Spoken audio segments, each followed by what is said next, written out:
Lah iki lur, lanjut maneh karo kidungane Cak Sidik Wibisana ya. Gandrung ngono Kang Penjait, ana tuyul ndandakno kutang. Bojo loro kok jerat-jerit ngalor ngidul ditagih utang. Saknone rek.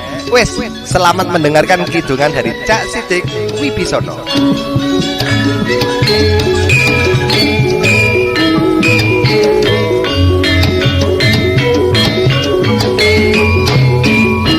Gandruwono Kang Penjait ana tuyul dandakno kutang. Bojo loro kok jerat-jerit ngalor ngidul ditagih utang. Iku mono salah kawitane. Kayu waru digawe areng bojo telu dadak meteng bareng.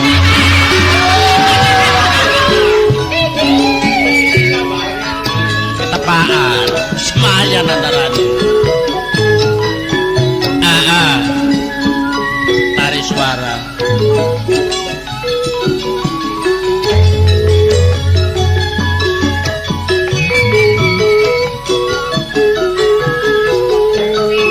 Dadi wong tani mulane sing ati-ati garap sawah kudu sing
dicarno dawa sampe nutupi gulu modele bintang film rasing ditiru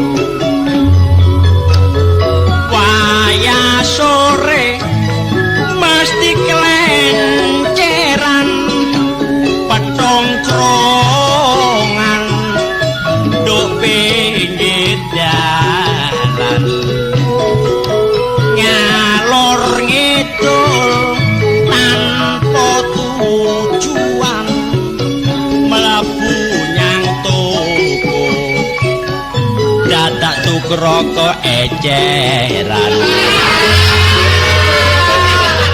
aku dhewe gak ketinggalan melo obyeke arek nom-noman gawe celana jengki rambut semiran mulai persis koboi mari kecemplung jublah kok dilalah kepethuk arek wedok sing ayu rasane atiku arek iki mesti kenek aku tak takoni jenenge arek wedok yo gak gelem ngaku dadak jebule waduh iku mono arek bisu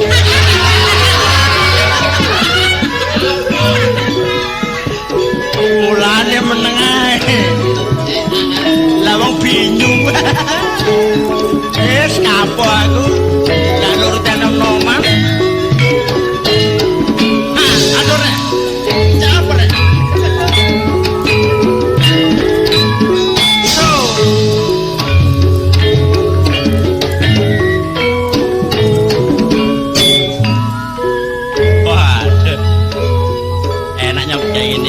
wis ngobrol duwe rek iya joget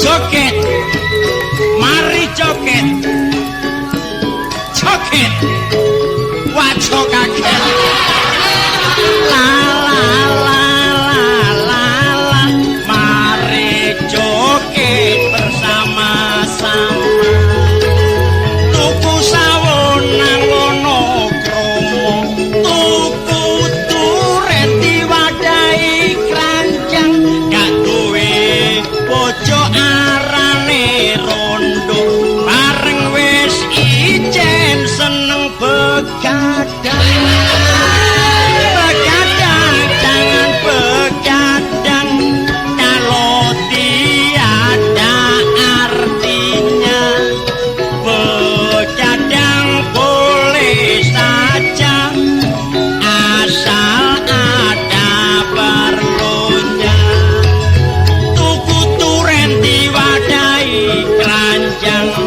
tuku dondong nganggo welasan bareng wis ijen seneng begadang gulune abang kabeh mari kenek kecupan cucup bibir dikecup bar diri si bulu Roma cup-cup bibir digigit masih sampai tomble menengai tuku dondong nganggo welasan tuku mangges gawe cangkepan sopo embong tolek kenalan peringas sepringis dok pinggir dalan tuku mangges gawe cangkepan tuku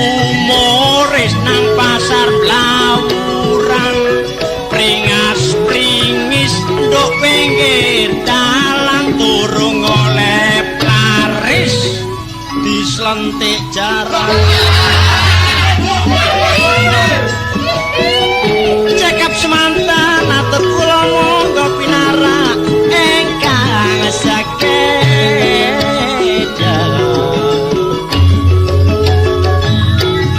iku mau lur kidungan dari Cak Sidik Wibisono. Suwun ya wis ngrungokno, sampai ketemu di kidungan selanjutnya.